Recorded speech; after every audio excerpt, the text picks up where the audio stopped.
کہو کیا ہم اللہ کے سوا ایسی چیز کو پکاریں جو نہ ہمارا بھلا کر سکے نہ برا؟ اور جب ہم کو اللہ نے سیدھا رستہ دکھا دیا تو کیا ہم الٹے پاؤں پھر جائیں؟ پھر تو ہماری ایسی مثال ہو جیسے کسی کو جنات نے جنگل میں بھلا دیا ہو اور وہ حیران ہو رہا ہو، اور اس کے کچھ رفیق ہوں جو اس کو رستے کی طرف بلائیں کہ ہمارے پاس چلا۔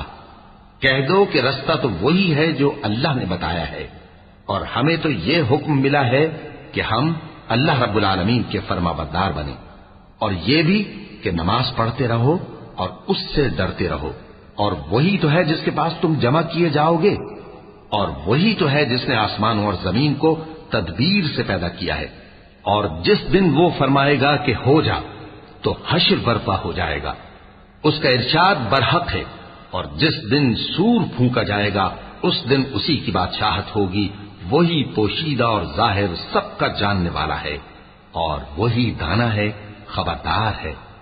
اور وہ وقت بھی یاد کرنے کے لائق ہے جب ابراہیم نے اپنے باپ آزر سے کہا تھا، تم کیا بتوں کو معبود بناتے ہو؟ میں دیکھتا ہوں کہ تم اور تمہاری قوم کھلی گمراہی میں ہو۔ اور ہم اس طرح ابراہیم کو آسمانوں اور زمین کے عجائبات دکھانے لگے تاکہ وہ خوب یقین کرنے والوں میں ہو جائیں۔ یعنی جب رات نے ان کو پردہ تاریکی سے ڈھانپ لیا تو آسمان میں ایک ستارہ نظر پڑا، کہنے لگے یہ میرا پروردگار ہے۔ جب وہ غائب ہو گیا تو کہنے لگے کہ مجھے غائب ہو جانے والے تو پسند نہیں۔ پھر جب چاند کو دیکھا کہ چمک رہا ہے تو کہنے لگے یہ میرا پروردگار ہے۔ لیکن جب وہ بھی چھپ گیا تو بول اٹھے کہ اگر میرا پروردگار مجھے سیدھا رستہ نہیں دکھائے گا تو میں ان لوگوں میں ہو جاؤں گا جو بھٹک رہے ہیں۔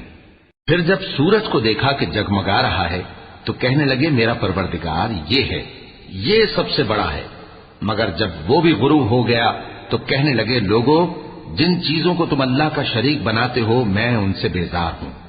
میں نے سب سے یکسو ہو کر اپنے آپ کو اسی ذات کی طرف متوجہ کیا جس نے آسمانوں اور زمین کو پیدا کیا ہے، اور میں مشرکوں میں سے نہیں ہوں۔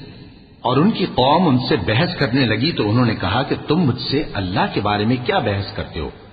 اس نے تو مجھے سیدھا رستہ دکھا دیا ہے، اور جن چیزوں کو تم اس کا شریک بناتے ہو میں ان سے نہیں ڈرتا، ہاں جو میرا پروردگار کچھ چاہے۔